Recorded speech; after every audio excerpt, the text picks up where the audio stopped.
Nós estamos.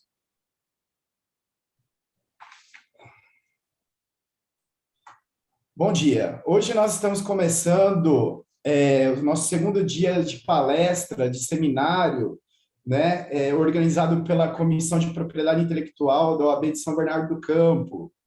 O nosso convidado hoje é o Dr. Márcio Costa de Menezes Gonçalves. É um grande nome do combate à pirataria no Brasil, tá? Eu vou começar hoje a nossa sessão abrindo a palavra para a doutora Carmela, nossa vice-presidente da nossa casa, e depois eu vou passar para o nosso presidente, doutor Luiz, tá bom? Bom dia, doutora Carmela. Bom dia a todas, bom dia a todos.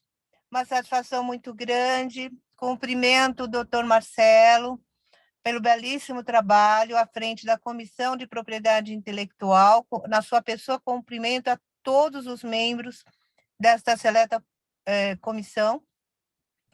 Cumprimento a todos os participantes e ao palestrante dessa manhã, com um tema tão importante referente à pirataria. Um tema que, por muitos, é passado despercebido, mas que, na realidade, no nosso dia a dia, o respeito à criação humana, ela precisa ser respeitada, e esse espaço que foi aberto e muito bem trabalhado pela comissão, de modo que possamos debater essa temática. Parabéns ao doutor Marcelo, reitero aqui, cumprimento a todos os presentes e, especialmente, cumprimento ao palestrante, né, que deixou seus afazeres para poder aqui prestigiar a 39ª subseção da OAB de São Bernardo do Campo. É um tema moderno, é um tema atual, em que poucos profissionais atuam nessa esfera. Então, é uma grande oportunidade para o aperfeiçoamento técnico-profissional. Cumprimento ao presidente também, a todos os participantes que prestigiam esse belo trabalho. Muitíssimo obrigada e uma boa palestra. Muito obrigado, doutora Carmela. Estou ouvindo muito baixinho, mas parabéns, eu que agradeço. Muito obrigado, doutora Carmela. Vou passar agora a palavra para o doutor Luiz, nosso presidente da nossa subseção de São Bernardo do Campo. Doutor Luiz, está nos ouvindo? Estou. Bom dia a todas, bom dia a todos. Estava aqui brigando com o meu Zoom, não estava entrando no computador, aí estava no celular, agora consegui fazer entrar pelo computador. Parabenizar o doutor Marcelo, toda a comissão pelo trabalho que vem desenvolvendo na nossa subseção, agradecer ao doutor Márcio, disponibilidade de tempo, essa troca de experiências, de sugestões, esclarecimentos de dúvidas, né? É um assunto extremamente interessante, né? E pirataria, às vezes a gente acaba levantando bandeiras contra a pirataria e acabamos nós mesmos indiretamente ou indevidamente praticando pirataria, principalmente com softwares, né? A gente acaba vendo que hoje é um grande ataque de softwares para as empresas para tentar acabar com essa cultura da pirataria, porque quem acaba sendo prejudicado somos nós mesmos consumidores. E nós, como advogados, temos essa dificuldade de enfrentar com os clientes, né? Agradecer a presença de todas e todos aqui também, nesse horário da manhã, deixando seus afazeres profissionais, preocupado com o tema, preocupado com o aperfeiçoamento. Saudar nossa vice-presidente, que está aqui participando da palestra. E é uma honra, doutor Márcio, para nós a sua presença. Em nome da nossa diretoria, agradeço, porque realmente é o que nós procuramos aplicar aqui na subseção. Precisa ter essa troca de informação, esse conhecimento para nos tornarmos profissionais melhores e cidadãos melhores. Vou ser um ouvinte atento aqui. Peço desde já, Marcelo, desculpas, porque eu vou ter um compromisso às 11 horas, eu vou ter que me ausentar um pouco da sala e pretendo voltar para o término da palestra assim que acabar esse compromisso, mas já peço desde já desculpas, mas teve essa urgência. E uma excelente palestra a todos. Devolvo a palavra a você, Marcelo. Obrigado. Muito obrigado, doutor Luiz. Bom, vamos começar aqui apresentando o nosso palestrante do dia. O doutor Márcio, ele é sócio fundador da Márcio Gonçalves Advogados, MGA.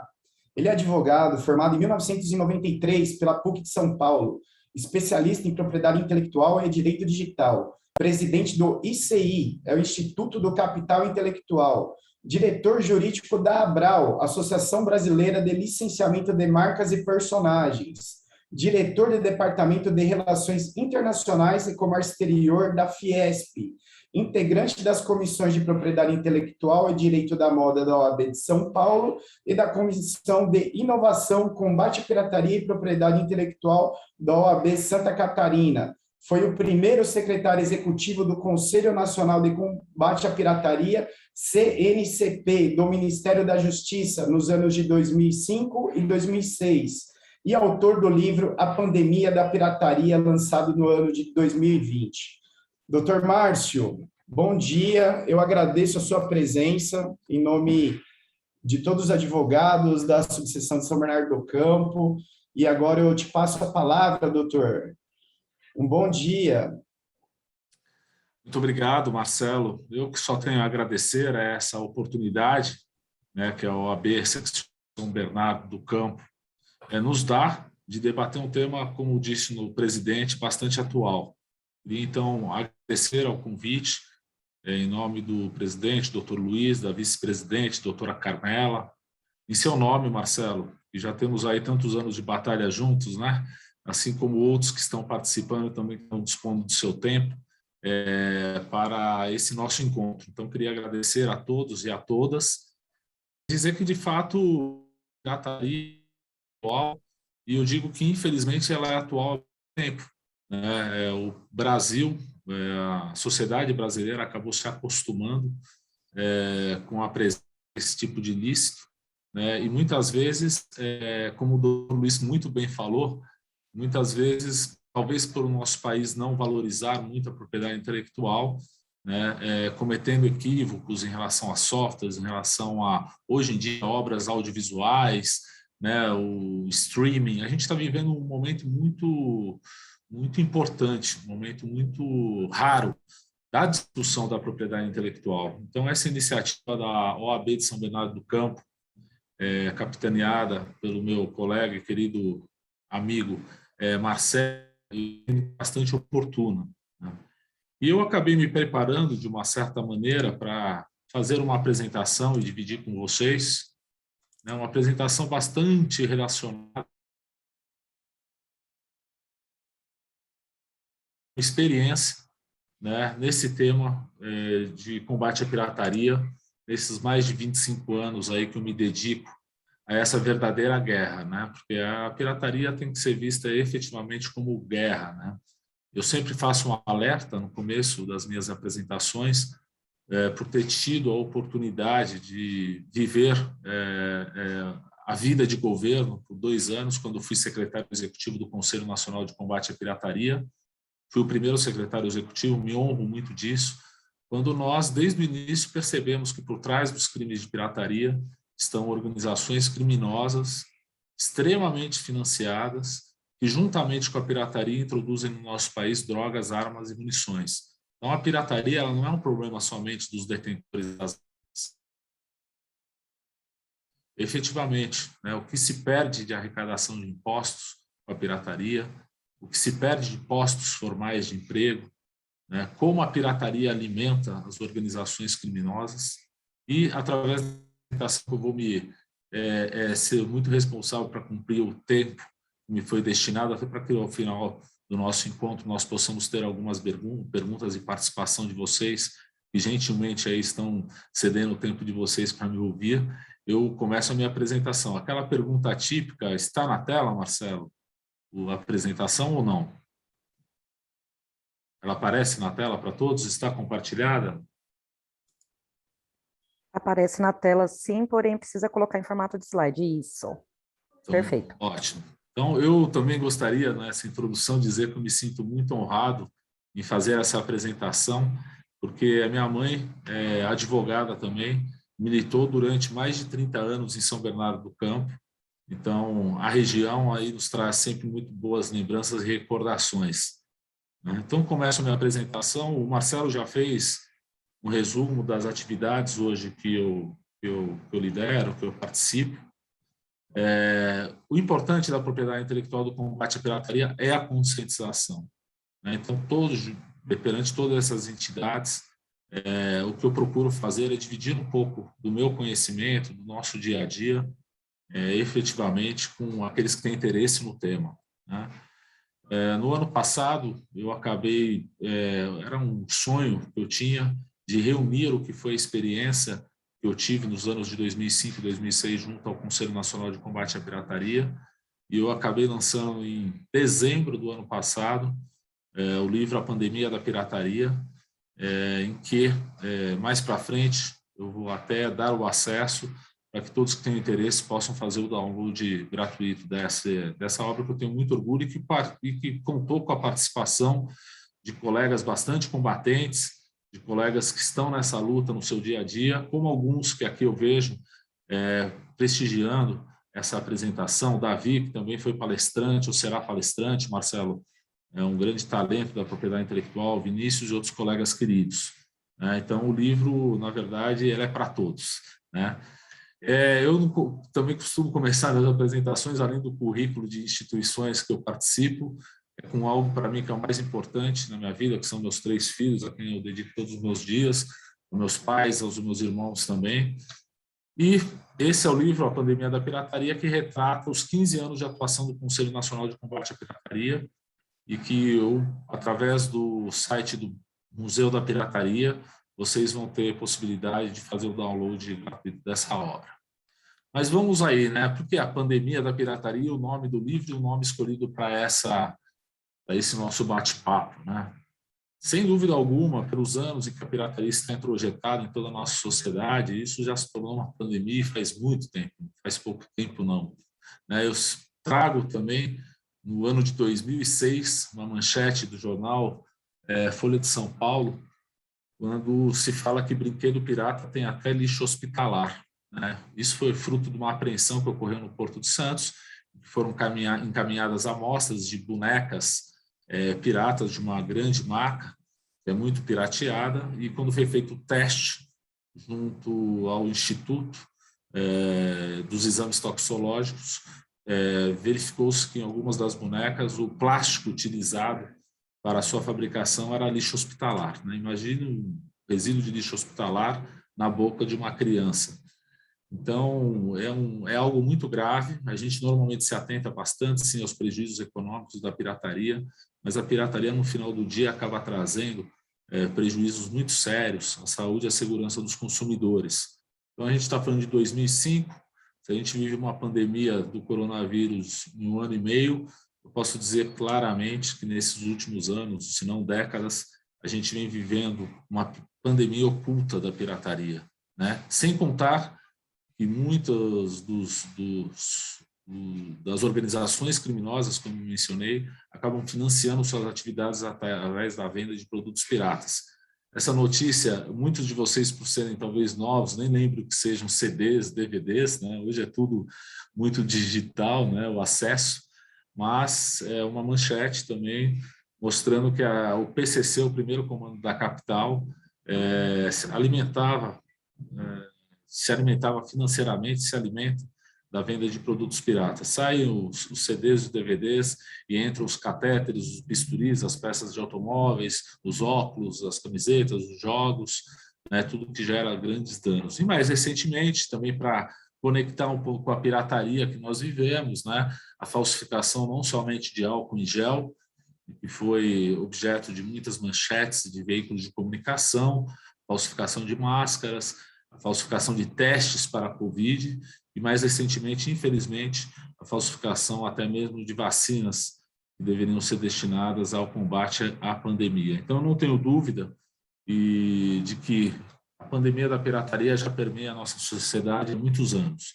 Só que essa luta, eu entendo que não é uma luta isolada de um determinado setor ou de uma determinada indústria ou de um determinado estado ou de uma determinada cidade, né? Nós temos como lema, desde 2005, quando estive lá no Ministério da Justiça, que a luta contra a pirataria é uma luta do Brasil contra a pirataria. É um verdadeiro esforço conjunto para que a gente possa ter efetivamente progresso nessa valorização da propriedade intelectual. E eu vou, para alguns que já assistiram às minhas palestras, mas por ser a primeira palestra em São Bernardo do Campo, que muito me honra, eu vou trazer um breve histórico de como isso tudo começou a ficar organizado, né? Nós tivemos, no ano de 2003, 2004, que finalizou os trabalhos da CPI da pirataria, né, que eu costumo brincar e dizer que foi uma das poucas CPIs que não acabou em pizza, aliás, pelo contrário. Além de promover a prisão da época, o maior contrabandista do Brasil, o Lau Quinchon, fruto dos trabalhos da CPI da pirataria, a CPI da pirataria fez emergir à sociedade toda a problemática que está por trás desse crime, mostrando a falsificação não somente de marcas de luxo, de marcas brasileiras, mas a falsificação de tudo quanto é tipo de produto. Como eu mencionei, peças de avião, peças de carro, colírio, remédio para câncer, abortivo, brinquedo, óculos, ou seja, é muito difícil você encontrar um produto em que ele não é pirateado. E a CPI da pirataria, em seu relatório final, a qual eu recomendo a leitura de todos, mesmo sendo um pouco atemporal, mas vocês vão ver que a situação mudou, mas que a problemática é a mesma, ela teve como recomendação ao governo federal, à presidência da República, a criação de um Conselho Nacional de Combate à Pirataria que pudesse articular uma política pública de enfrentamento a esse crime, que à época a Interpol já considerava o crime do século, né, o crime da pirataria, movimentando mais recursos financeiros do que o narcotráfico no mundo. Então, o crime de pirataria no mundo, em 2003, 2004, já movimentava mais recursos financeiros do que o crime de narcotráfico. Aí a gente consegue entender um pouco da migração de muitos narcotraficantes para também a prática da pirataria. E essa recomendação da CPI da pirataria, o relatório é muito interessante, falo novamente, isso daí tem esse acesso, só fazer uma busca, se tem acesso ao conteúdo desse relatório. Como eu disse, recomendou a criação do Conselho Nacional de Combate à Pirataria, no sentido de articular ações para o enfrentamento desse tipo de crime. Foi criado, então, no âmbito do Ministério da Justiça, no ano de 2004, o Conselho CNCP, né, que foi uma atitude governamental pioneira, reunindo os setores públicos e privados para a discussão desse tema. E não foi fácil, eu, por ter sido o primeiro secretário executivo, licenciei da advocacia, fui prestar aí o meu serviço ao nosso país, e confesso a vocês que não foi fácil alinhar as expectativas de combate à pirataria do poder público às expectativas do setor privado. Mas, às custas de muitos esforços, o CNCP começou muito bem os seus trabalhos, reunindo os seus conselheiros. Efetivamente, no ano de 2005, os trabalhos iniciaram e foram desenvolvidos planos nacionais de combate à pirataria. Aliás, o Plano Nacional de Combate à Pirataria está sob revisão agora, nesse exato momento, né, na atitude do próprio Conselho Nacional de Combate à Pirataria, mas começou-se a se discutir a problemática do combate à pirataria e reunir esforços para se combatê-la de uma maneira bastante unificada e integrada. Não é impossível nós não falarmos dos prejuízos financeiros que a pirataria causa, né? Até mesmo porque o produto pirata também não tem licença ambiental, não cumpre as leis trabalhistas, não está preocupada, na maioria das vezes, com a segurança e a saúde dos consumidores, mas, de fato, se nós formos olhar aí de chofre os prejuízos levantados pela pirataria somente em 14 setores, essa é uma pesquisa anual que é feita pelo Fórum Nacional contra a Pirataria e Ilegalidades, uma pesquisa bastante confiável, em que se pegou 14 setores da economia e se fez um levantamento das perdas da pirataria somente nesses 14 setores. Nós estamos falando entre perdas setoriais e perda de arrecadação de impostos em algo em torno de 300 bilhões de reais por ano que a pirataria draga em 14 setores da nossa economia, né? São setores, logicamente, que são bastante afetados pela pirataria, mas se nós formos pensar na ampliação desse quadro de 14 setores para 50 setores, os prejuízos são ainda mais assustadores, né? Não só o prejuízo ou a perda de arrecadação do Estado, que poderia estar reinvestindo esses numerários em saúde pública, em segurança, em outras obrigações que os estados, as prefeituras têm, né, e o próprio governo federal, mas também muitos dos setores vocês podem perceber que em torno de 40% a 50% do mercado ele é tomado pela pirataria ou outras práticas ilícitas, como é o caso do segmento de cigarros, né? E assusta esse número saber que os players oficiais têm 45%, 50% do mercado para brigar, e o restante está na mão dos contraventores. Então, logicamente que os danos financeiros eles são importantes e os números são, no meu entendimento, estarrecedores. Eu também sou obrigado a dizer que com o evento da pandemia do Covid-19, esses números caíram, mas não porque a pirataria diminuiu, porque o consumo em si diminuiu. Isso em alguns setores, tá? Porque em outros, como no setor de audiovisual, no setor de música, no setor de softwares, no setor de games, a pirataria com a pandemia explodiu. É o que a gente chama da nova vedete da pirataria, que é a pirataria digital. Então, esses são os números do fórum. E essa lâmina, eu peço sempre licença a quem organizou para dividir nas palestras e apresentações, é que nós vemos muitas vezes a ponta do iceberg da pirataria. Nós vemos o camelô vendendo produto pirata e nós não enxergamos o subterrâneo da pirataria.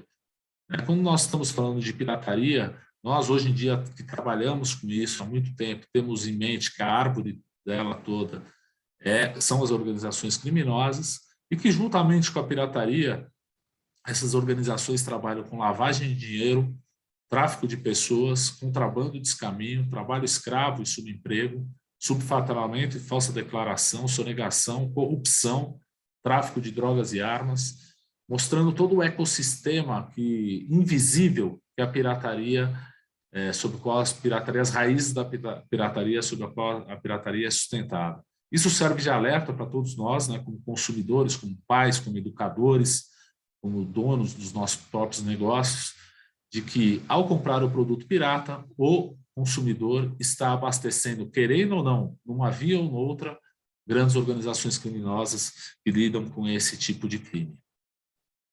Eu trago aqui alguns riscos da pirataria, né?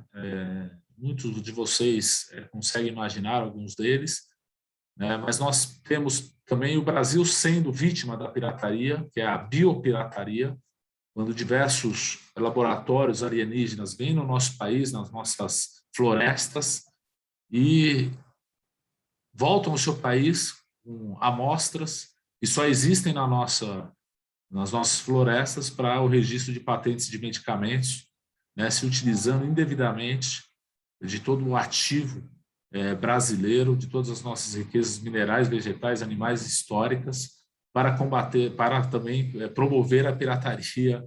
Então, o Brasil também não é só um país pirata, como dizem, né? O nosso país talvez seja um dos que mais sofram um tipo de pirataria que é muito importante, que é a biopirataria. Nós temos um prejuízo à indústria nacional, concorrência desleal, aquele que recolhe impostos, que registra seus funcionários, que consegue as suas licenças ambientais, sanitárias.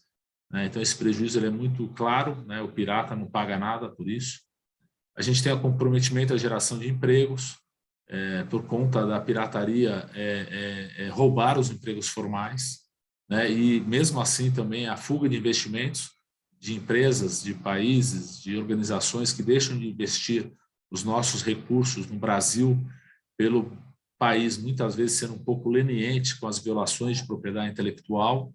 Como eu falei, a queda da arrecadação de impostos, né? Evasão de divisas, facilitação à lavagem de dinheiro, porque não tem contabilidade, né? A contabilidade muitas vezes é um caderno, não se declara nada, não se declara o produto importado, não se declara o produto vendido. Então, sem dúvida alguma, a lavagem de dinheiro corre à solta no universo da pirataria. Como eu disse, o abastecimento de grandes grupos de máfias internacionais.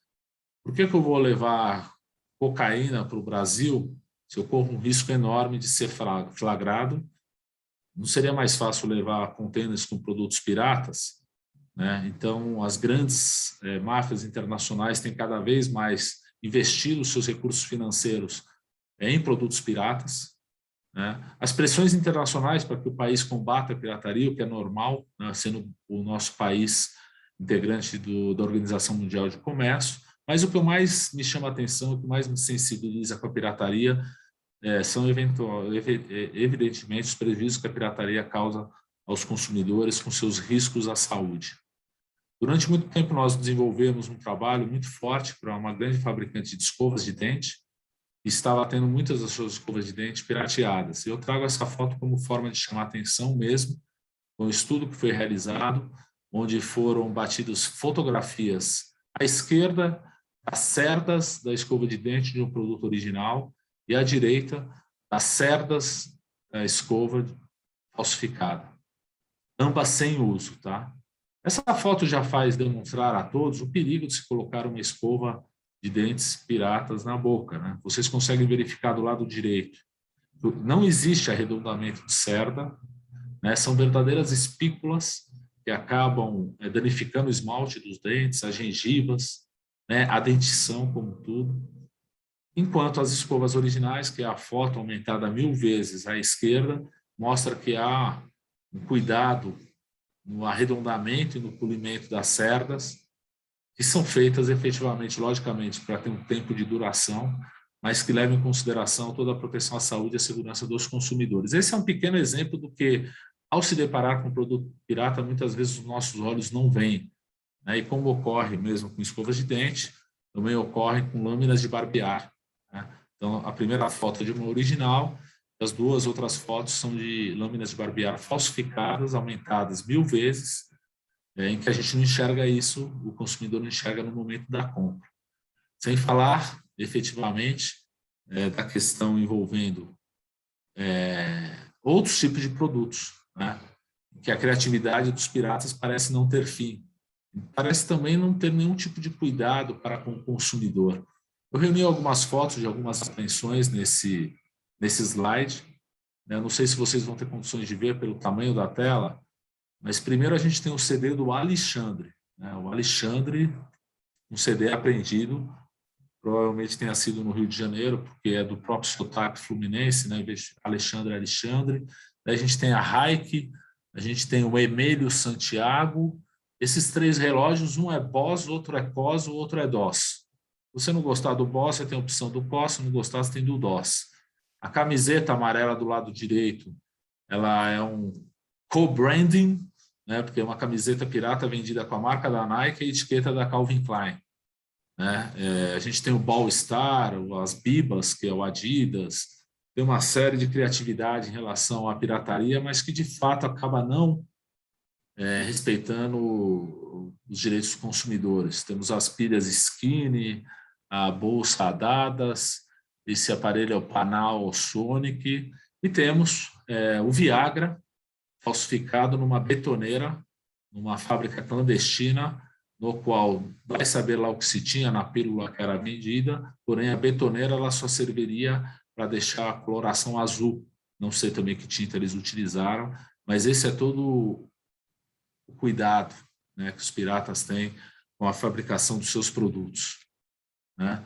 Sem falar de brinquedos, para mim é terrível a falsificação de brinquedos, né? Os exames realizados em brinquedos piratas, além daquele que foi realizado falando de lixo hospitalar, apontam para, na maioria dos brinquedos piratas, a presença de metais pesados, principalmente nas tintas desses brinquedos, metais como cádmio, chumbo, mercúrio, né, que podem, na maioria das vezes, dependendo da injeção, causam câncer, né? E na maioria das vezes, se não na totalidade, esses produtos são destinados às crianças.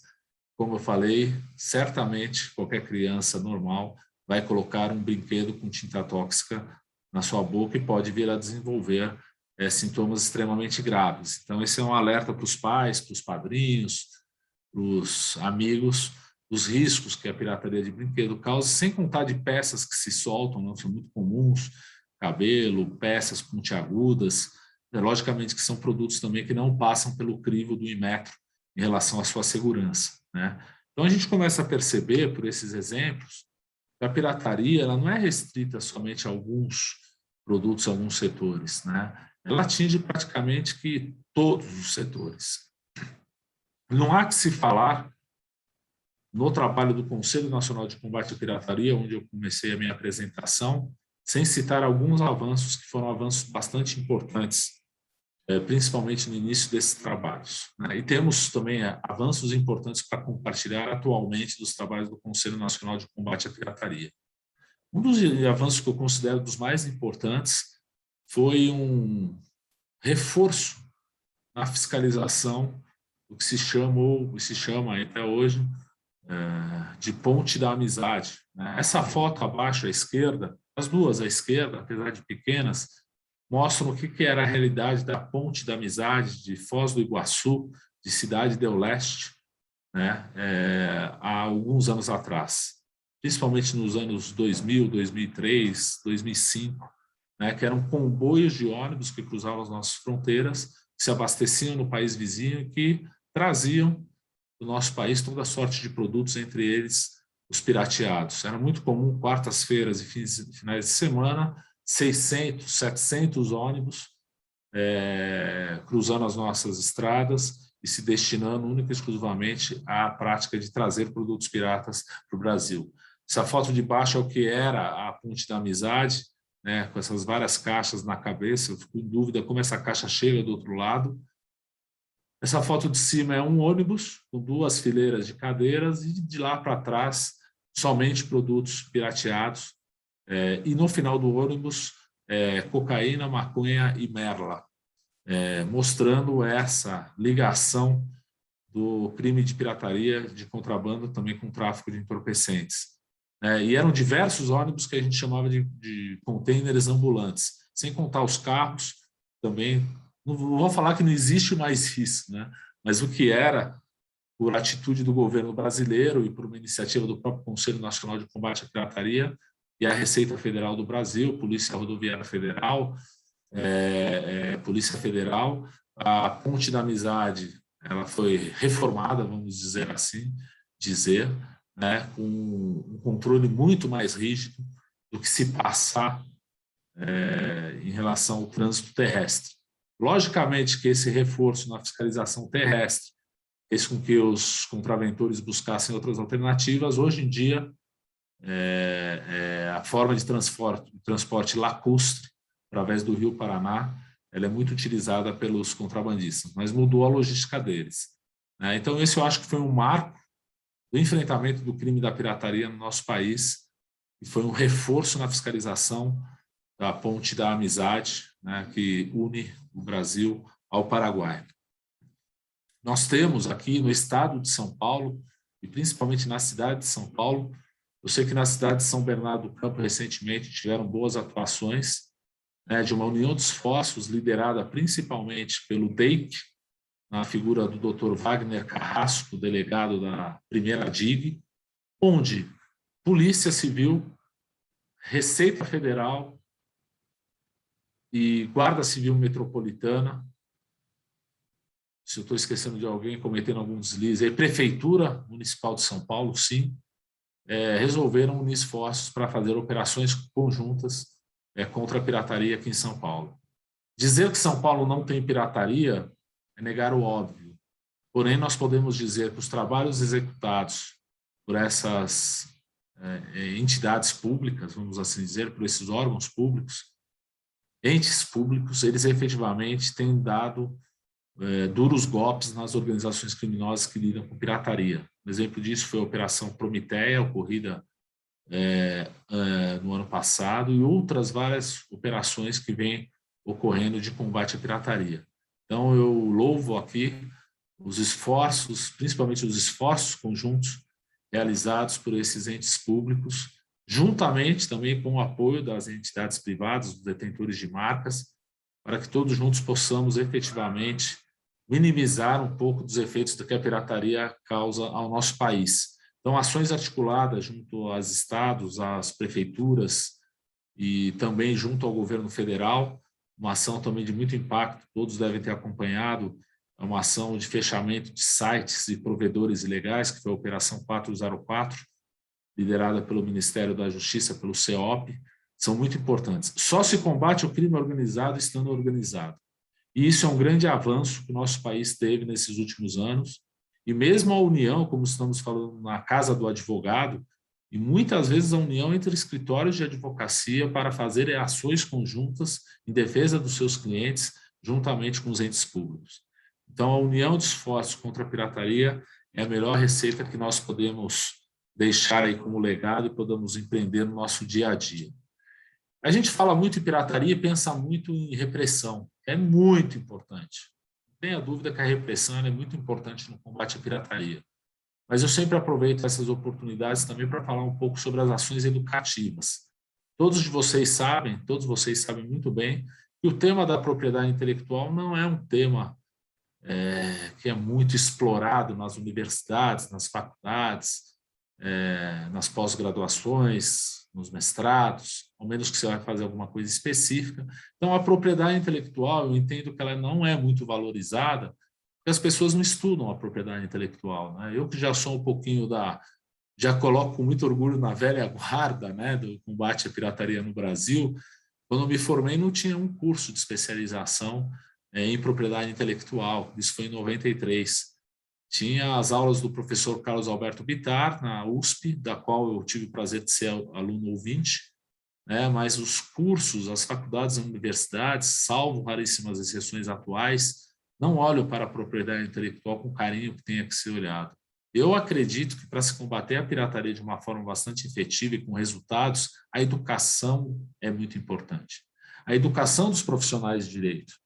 A gente pode contar na mão quantos de nós, ou quantos de vocês tiveram acesso ao estudo da propriedade intelectual, quantos dos delegados, dos promotores, né, dos juízes tiveram acesso ao estudo da propriedade intelectual. Então, eu acho que nossa batalha enquanto classe é propagar o tema da propriedade intelectual. E nada melhor disso do que campanhas educativas. E mais do que isso, né? Eu trago aqui que em 2007 eu realizei juntamente com outros colegas a visita a todos esses pontos de fronteira no Brasil. E isso em meio de 5 meses. Nós percorremos Ponta Porã, Corumbá, Uruguaiana, Santana do Livramento, Guaíra, Foz do Iguaçu, Brasileia, Porto de Salvador, Porto de Manaus, juntamente com a Receita Federal, para justamente buscar essa união de esforços. Passando informações para os agentes públicos de quais eram as práticas dos piratas, a diferenciação entre o produto original e o produto pirata. E esse tipo de iniciativa é muito bom, porque começa a formar uma liga de agentes públicos da sociedade civil organizada para enfrentamento desse crime. Isso eu considero uma ação educativa, passar informações para os agentes públicos acerca da diferenciação e identificação de produtos falsificados ou com suspeita de falsificação. Mais do que isso, nós organizamos no passado, lá no Conselho Nacional de Combate à Pirataria, uma exposição que foi capitaneada pela Fiesp, no sentido de ter uma exposição de produtos piratas, mostrando a quem fosse visitar no Salão Negro do Ministério da Justiça os danos que a pirataria causa ao nosso país, trazendo exemplos de produtos pirateados, tirando a falsa noção que, à época, só eram CDs e DVDs que eram pirateados. Esse tipo de iniciativa contou com a visita de todas as escolas públicas e privadas do Distrito Federal. Foram mais de 7 mil alunos que percorreram essa exposição, e eu acredito muito nisso. Eu acredito muito na conscientização, na educação da população, da sociedade, em relação às mazelas que a pirataria causa ao nosso país. Campanhas educativas como essa que eu trago, foram financiadas pelo Sindicato dos Técnicos da Receita Federal, Sindirreceita. Eu acho fantástico isso, quando um órgão de governo financia uma campanha contra a pirataria, que é o Pirata Tô Fora, Só Uso Original, que acabou sendo lançada no Carnaval de Salvador, e que acabou tendo uma boa repercussão de mídia e junto ao público mesmo. Logicamente que o apoio de personalidades, de artistas à causa, é um apoio muito importante, o envolvimento da classe artística, que sofre muito e tem muitos prejuízos com a pirataria, acaba sendo muito importante também como conscientização da população em si. E também trago aqui uma iniciativa da ABRAL, da Associação Brasileira de Licenciamento de Marcas e Personagens, da qual eu sou diretor jurídico já há 8 anos, e uma campanha que foi aderida também pelo Ministério da Justiça, o Conselho Nacional de Combate à Pirataria, o Inmetro, a Secretaria Nacional de Defesa do Consumidor, da Senacom, e a pirataria não é brincadeira, né? Esses filmes estão disponíveis, qualquer busca que vocês façam, são filmes curtos, que foram produzidos pelas associadas da ABRAL, no sentido de alertar sobre os riscos e os danos, né, que a pirataria causa àqueles que consomem esse tipo de produto. Então, foi criada a Mulher Chumbo, o Super Lixo Hospitalar, a Falciane Doll, tratando com lúdico, tentando atingir as crianças, mas tentando atingir os pais também, acerca dos danos que a pirataria causa aí ao nosso país. Então, quem tiver interesse, é uma ação educativa bastante interessante de ser vista. Eu trago fotos dos arquivos também. Esse foi o primeiro Dia Nacional de Combate à Pirataria. O Dia Nacional de Combate à Pirataria é comemorado todo dia 3 de dezembro, com diversas ações pelo país. Esse foi o primeiro, a primeira comemoração do Dia Nacional de Combate à Pirataria, que contou com uma mega destruição de produtos piratas na frente da rampa do Congresso, naquele U que existe entre o Itamaraty, o Congresso e o Ministério da Justiça, com a participação de diversos parlamentares. Então, saibam que todo dia 3 de dezembro se comemora, se assim eu posso dizer, o Dia Nacional de Combate à Pirataria, e diversas ações eu até incentivo a própria seccional da OAB, nós pensarmos nesse dia 3 de dezembro também em algumas atividades, ou se unir a nós nas atividades que nós temos com outros parceiros. É um momento bom de reflexão, principalmente de conscientização da sociedade em relação aos danos que a pirataria produz. Mais recentemente também, um projeto já bastante antigo, diria desde 2007, 2008, é um projeto que acabou saindo do papel, ainda não foi para o mundo físico, mas já foi para o mundo virtual. No dia 1º de abril desse ano, foi lançado uma plataforma que é capitaneada pelo Instituto do Capital Intelectual, com outros parceiros, que é o Museu da Pirataria.com.br. Eu, quando passei pelo governo, tive uma experiência muito interessante de conhecer um museu físico de combate à pirataria na França, em Paris. É um espaço muito interessante, convido aqueles também que façam suas buscas, ou se quiserem conversar com o ICI, a gente dá os caminhos, mas na França existe um museu, o Museu da Contrafação, que já existe há alguns anos, e visa justamente divulgar, dar consciência à população das mazelas da pirataria.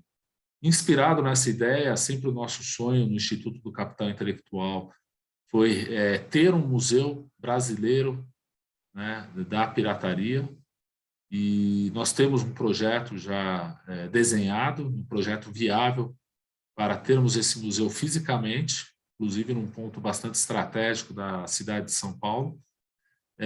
Porém, com a pandemia, esse projeto ficou em stand-by do museu físico, e nós lançamos em abril deste ano o Museu Virtual de Combate à Pirataria, da pirataria.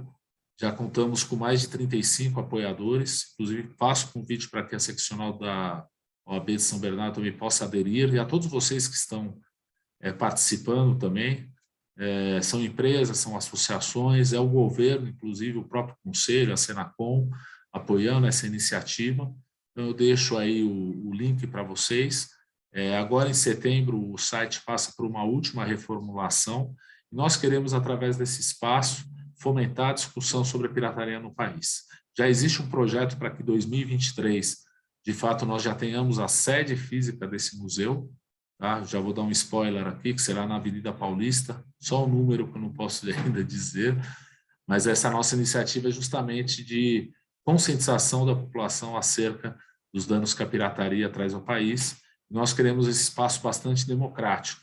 Então, todos de vocês que têm interesse de fazer um podcast, fazer um webinar, uma live, também dentro do espaço do nosso MUSP, que é o Museu da Pirataria, o espaço democrático é aberto a todos. Tá?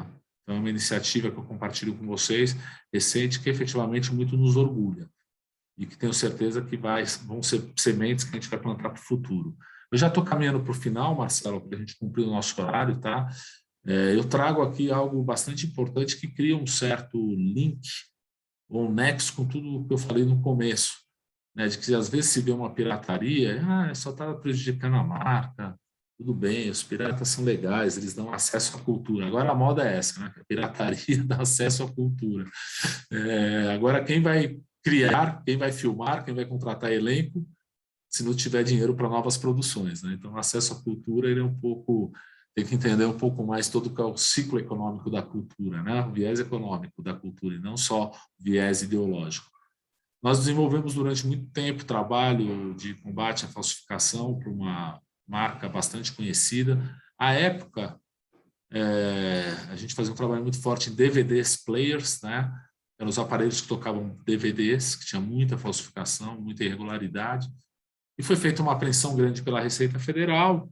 Aparentemente, o produto não parecia ser um produto falsificado. Depois nós fizemos um laudo falando que era falsificado. E ao abrir esse produto, que seria um DVD player, o que se tinha lá era uma farmácia, né? Anabolizante, abortivo, remédios para disfunção erétil, tudo dentro desses aparelhos, né? E querer não ligar a prática de pirataria, porque era um produto falsificado, ao crime organizado, ao ingresso de drogas, armas e entorpecentes no nosso país, é querer negar o óbvio. Essa foi uma das apreensões. Foram feitas apreensões de carrinhos de fricção, que não funcionava, a fricção não funcionava, e quando um pai foi abrir, dentro tinha dinheiro e cocaína, dentro de um carrinho pirata. A boneca que usa de lixo tóxico, né, na sua composição. Para mim, é claro, nesses 25 anos dedicados a combate à pirataria, não dedicados à pirataria, dedicados ao combate à pirataria, que é uma ligação muito estreita e perigosa entre a falsificação das organizações criminosas. Um outro exemplo que eu dou, não tão longe, é recente. Existe um trabalho muito forte sendo feito em Foz do Iguaçu, principalmente, para a apreensão e destruição dessas TV Boxes, sabe, essas milagrosas caixas que abrem toda a programação, você tem que pagar mensalidade. Logicamente que é algo proibido, né, proibido pelas leis de direito autoral, proibido pela Anatel. E foram feitas apreensões dessas caixas em Foz do Iguaçu, e quando estava fazendo a destruição dessas caixas, dentro de uma dessas caixas se encontrou uma arma de fogo com munição. Ou seja, eles usam o invólucro do produto pirata para colocar armas, drogas e munições. Logicamente que são exemplos que eu trago aqui, mas que a reincidência desses exemplos nos faz ter a crença de que combater a pirataria é combater o crime organizado. E mais do que isso, né, essa foto também bastante emblemática, que eu sempre carrego comigo nas minhas apresentações, isso daí é a linha de produção de isqueiros piratas na China. Uma fábrica. Vocês podem verificar com um pouquinho mais de detalhe. São crianças, sem nenhum tipo de proteção, que estão invasando isqueiros que estão na região central de São Paulo, que estão na região central de Belo Horizonte, do Rio de Janeiro, sendo vendidos. Não geraram emprego aqui, geraram subempregos ou empregos infantis na China, né? Um produto totalmente sem qualidade, que pode colocar em risco a saúde e a proteção dos consumidores. Então, o emprego que se gera aquele que compra um produto pirata é muito parecido com isso. Ainda essa fábrica lá está bem arrumadinha, tem até caixote, banquinho para eles sentarem. Mas o produto que chega aqui, que os consumidores muitas vezes adquirem, é mais barato, não tem um selinho lá, mas tudo bem, não tem problema, isqueiro é tudo a mesma coisa, está propiciando uma cadeia maior, que é a utilização de trabalho infantil, muito longe das nossas fronteiras, e num produto que não traz nenhum tipo de segurança ao consumidor. Eu queria, já encerrando, eu sempre também falo sobre esse pronunciamento muito lúcido do ex-ministro de Sundip, talvez um dos ministros do STJ que mais combateu o crime organizado, que foi mais atento a esse tipo de prática, quando num evento da nossa BPI no Rio de Janeiro, ele fala, né, que se falsifica de tudo quanto é produto. Crianças morreram na África porque a vacina contra a malária é a água. O xarope contra a tosse no Haiti matou 100 crianças, porque se usou óleo automotivo em vez dos princípios ativos. Remédios contra a AIDS foram falsificados e são falsificados. A falsificação de medicamentos tem efeitos letais e muitas vezes a prova se perde no próprio organismo da pessoa, que não sentiu o efeito. E ele arremata, e essa frase ecoa na minha cabeça até hoje em dia, né? Foi um evento da BPI há muitos anos atrás que ele fala: isso é um crime que lesa a humanidade. E mais, a pirataria financia o terrorismo. Então, organizações criminosas, principalmente sediadas nas fronteiras entre Brasil e Paraguai, usam muitas vezes do financiamento a outros tipos de crimes, até contra a humanidade, através da venda de produtos ilegais e irregulares. Logicamente que se a minha apresentação tem uma intenção, não digo de chocar, mas pelo menos de balançar um pouco as estruturas daqueles que olham da pirataria para a pirataria de uma maneira diferente. Vocês puderam perceber que não entrei em aspectos técnicos, legais, dos artigos de tipificação, até mesmo porque vocês vão ter a oportunidade, juntamente com outros colegas queridos, de absorver um pouco também desse tipo de conteúdo. Eu preparei a minha apresentação muito focada em exemplos práticos. Como eu disse, para dividir nesse espaço que me foi concedido, um pouco da minha visão, da minha experiência em relação ao que é a pirataria, que eu não tenho dúvidas alguma que é uma pandemia que já se prolonga aí na nossa sociedade, não só na nossa, mas no mundo durante muito tempo. Temos que ver aí as armas que nós temos para enfrentá-la. E trago aqui uma reflexão, né? Para se combater a pirataria, são necessárias informações qualificadas, contatos juntos aos entes públicos, e principalmente muito suor, dedicação, e agora eu também vou acrescentar nas minhas próximas palestras também proteção, né? Porque muitas vezes você está lidando com pessoas, com organizações que podem atentar contra a sua vida, contra a vida de profissionais, de escritórios. Todos nós temos uma história sempre para contar, outras mais graves, outras menos graves, mas nós acreditamos que esse amor que nos envolve em relação à propriedade intelectual e à valorização da propriedade intelectual, ele é o suficiente para nos proteger aí contra esses inimigos, muitas vezes ocultos e outras vezes os inimigos visíveis, né? E os resultados sempre aparecem. Eu encerro a minha apresentação, aproveitando para deixar meus contatos para quem tiver interesse em prolongar essa nossa conversa, trazer sugestões. Nós temos também, eu tenho um Instagram, que é o @pirataria.não, no qual também o espaço é democrático para que se possa fazer a divulgação desses temas de interesse. E acho que, pelo que conversamos, Marcelo, talvez tenha excedido um pouco do tempo que me foi confiado, né? Mas aproveito para agradecer a atenção de todos, me desculpar caso o conteúdo que eu compartilhei não tenha crescido para quem nos acompanhou, né? E ao mesmo tempo ficando à disposição de todos para responder eventualmente alguma dúvida que haja ou para algum complemento que talvez tenha ficado deficiente na minha apresentação. Doutor Márcio, muito obrigado. Foi brilhante a sua apresentação, esse compartilhamento de toda essa sua experiência de 25 anos, não é, doutor? Eu tive a felicidade de te conhecer ainda como estagiário no escritório, não é? E eu sei, não tão quanto o senhor, mas quanto também é arriscado essa batalha que a gente vive diariamente, né? Mas ela é, sim, gratificante. Ela é gratificante. E nesse período aí, nesses 20 anos aí que te conheci, eu sinto, eu vejo, eu comprovo que a pirataria, ela diminuiu em certos pontos, mas ela foi para outros cantos também, né? Com a tecnologia, coisas que não tinham 20 anos atrás, né? E a gente, necessariamente, a gente tem que ir se especializando, tem que ir entendendo, tem que ir nos organizando para essa árdua batalha, né, doutor? Na segunda-feira teve uma palestra aqui pela OAB de São Bernardo, e houve uma frase, né, que foi proferida pelo nosso presidente, doutor Luiz, e eu repeti ontem, eu vou repetir hoje de novo, tá bom, doutor?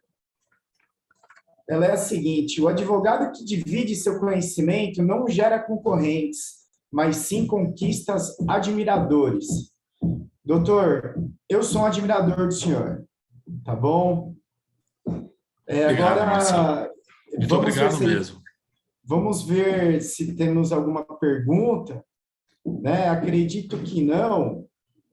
E eu teria, Marcelo, se você me permitir. Permite, doutor. Temos um pouco de tempo ainda. Não, bacana. Você tocou num ponto importantíssimo, né? Eu quis trazer aqui um resumo do histórico do que foi, né? Mas acho importante nós falarmos do que é.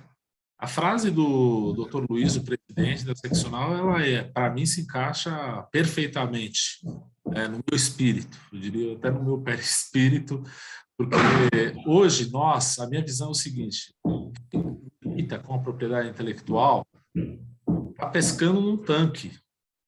Quanto mais pessoas tiverem acesso e compreenderem a importância da propriedade intelectual, a gente vai aumentando esse tanque para uma lagoa, entendeu? Vai ficando para todo mundo que milita na área de propriedade intelectual. Quanto mais conhecimento compartilhado tiver, é melhor, porque a área vai crescer e todos aqueles que militam vão crescer também. Então, essa frase é brilhante.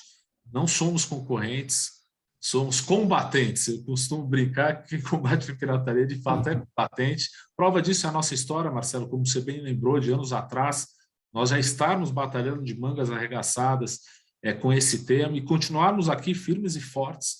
Mas um ponto também que eu gostaria de acrescentar, para não parecer só que vivemos de passado, é o seguinte: nós estamos vivendo um excelente momento do enfrentamento da pirataria no nosso país, tá?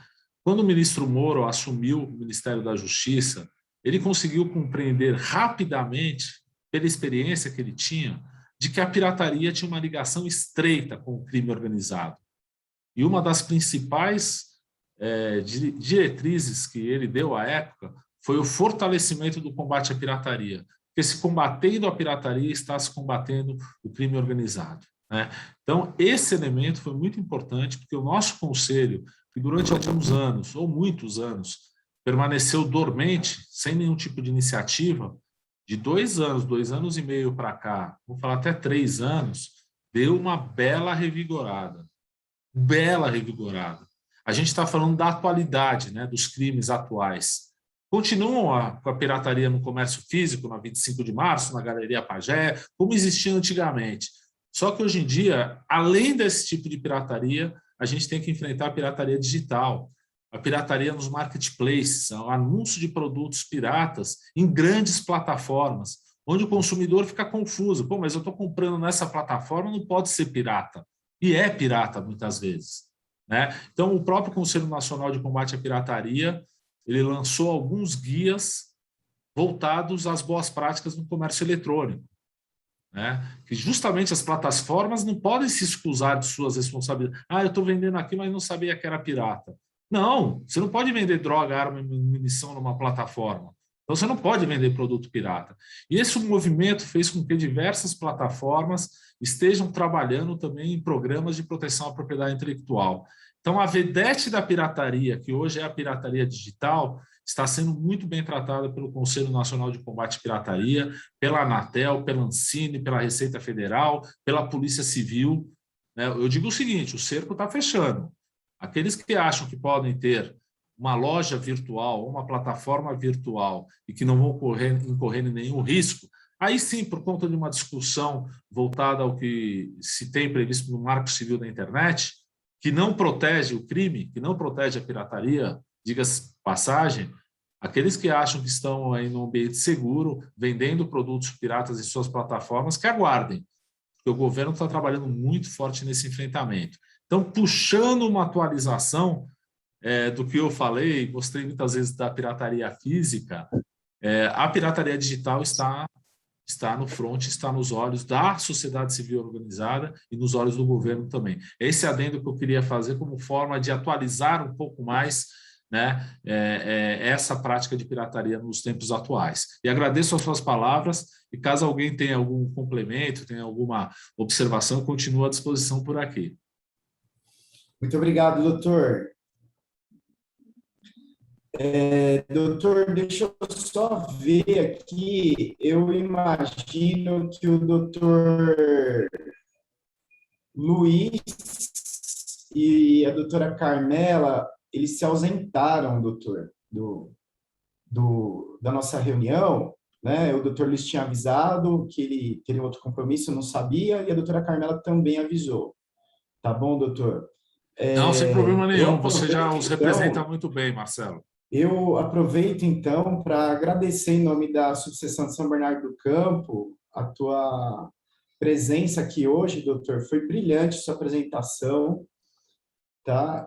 Espero que no futuro tenhamos mais oportunidades dessa, nos encontramos em novas oportunidades, tá, doutor? E agradeço de coração, doutor, esse tempo que nos despendeu. Não, o agradecimento é todo meu, e principalmente aqueles que até o final acompanharam. Vejo queridos amigos que eu admiro muito, combatentes também, como o Vinícius, como o Davi, acompanhando, e outros queridos colegas também. Mas queria agradecer de coração mesmo, como fiz no início, a essa iniciativa da OAB de São Bernardo do Campo, de tratar desse tema, que é um tema espinhoso, não resta dúvidas, né, mas com toda a transparência, com toda a liberdade que me deram para que eu pudesse trazer e compartilhar esse conhecimento, né? Eu tenho também uma vertente voltada à música, e eu costumo sempre citar uma frase também do Raul Seixas, né, que é: o sonho que se sonha só é só um sonho, sonho que se sonha junto é realidade. Nós vivemos aí nessa hora, 1h e 15 minutos, uma realidade, né, que eu percebi a atenção das pessoas, a participação em bom número das pessoas interessadas nesse tema, e sempre quando for necessário, eu vou estar totalmente disponível a vocês, Marcelo, e parabéns e obrigado por essa iniciativa mais uma vez. Doutor, tem uma pergunta aqui da Isabel Fujimori. Ela gostaria de acompanhar o processo das operações conjuntas e saber da abertura do museu na Paulista. Quando que vai ocorrer esse museu, doutor? A abertura dele? Perfeito. O acompanhamento das medidas em si, né, a primeira indagação dela, o acompanhamento das medidas em si, elas muitas vezes acabam sendo algo um pouco mais complicado, tá? Porque como a gente está lidando com possibilidade de corrupção de agentes públicos, normalmente essas medidas elas são assim: 6 horas da manhã, toca o telefone, vamos lá, vai ser no galpão da Rua do Brás, e você vai, não são muitas pessoas que sabem, né? Que tem conhecimento. Logicamente que você defendendo algumas marcas, tendo clientes que juntamente participam dessas operações, a participação efetiva e física nessas operações é possível. Mas eu diria que na maioria das vezes os agentes públicos não gostam de participações externas, porque eles sempre verificam nisso a possibilidade de vazamento de informações, que é o que acaba com a operação, né? O Museu da Pirataria, ele, como eu falei agora, o site está no ar. Ele está sofrendo algumas melhoras, alguns ajustes, que vêm ao ar no início agora de setembro. É o museudapirataria.com.br, é o virtual. Nessa primeira fase do museu, nós preferimos prestar uma justa homenagem, né, ao pioneiro do combate à pirataria no nosso país, o falecido e saudoso colega Fernando Ramazzini, né, que foi, sim, o pioneiro do combate à pirataria no país, e fizemos uma amostra virtual do museu mantido pelo Ramazzini, tá? Então, vocês vão poder lá ver diversos itens falsificados, desde farinha de trigo, a peça de automóvel, a brinquedo, a relógio, a calça jeans, tudo que vocês podem imaginar, né? E nós pretendemos fazer outras exposições, já estamos em contato com a Alfândega do Porto de Santos, que tem um museu para que a gente possa fazer uma mostra virtual do Museu da Alfândega de Santos. Em relação ao museu físico, que é o nosso grande sonho, né, a previsão é de que no primeiro semestre do ano de 2023, esse museu esteja sendo inaugurado numa região bastante estratégica da Avenida Paulista, e nós acreditamos que por conta de acesso e por conta de movimentação, eu vou dar uma dica, tá? A indústria sofre muito com a pirataria, eu acho que essa dica foi boa. Então, nós pretendemos, sim, em 2023, ter a inauguração física do museu, e é um museu que vai estar aberto para visitações e que vai promover uma série de atividades no sentido de fomentar o tema da valorização da propriedade intelectual no nosso país. Eu, depois de 25 anos trabalhando no combate à pirataria, eu estou mudando um pouco disso e o discurso. Aliás, já faz um tempo. Eu não gosto muito de falar na violação da propriedade intelectual. Hoje em dia, eu prefiro falar na valorização da propriedade intelectual. É uma outra forma de se abordar o tema, mas eu estou mais otimista com a idade, né? Eu prefiro trabalhar na valorização da propriedade intelectual do que no combate às violações de propriedade intelectual. Porque, no final do dia, nós não queremos essas violações no número e na quantidade que se tem. Nós queremos um país que respeite a propriedade, criações alheias, que estimule a sua cultura, a sua arte. Então, queria também agradecer mais uma vez, Marcelo, pela oportunidade e principalmente a todos aqueles que, primeiro, fizeram alguns elogios, né, pelo chat, e segundo, aí, que liberaram, né, e puderam investir, eu imagino, o seu tempo nessa nossa conversa. Doutor, novamente eu agradeço. Vamos encerrar então, né? Já chegamos no nosso horário, né? E agradeço profundamente, doutor. Tá bom? Muito obrigado. Eu que agradeço, Marcelo. E saúde e proteção para todos, é o que mais precisamos, né? Se Deus quiser, doutor. Que tá bom, sejamos pessoal? abençoados. Muito obrigado, doutor. Fiquem bem, então. Até uma próxima. Eu que agradeço. Até a próxima. Tchau. Tchau, tchau.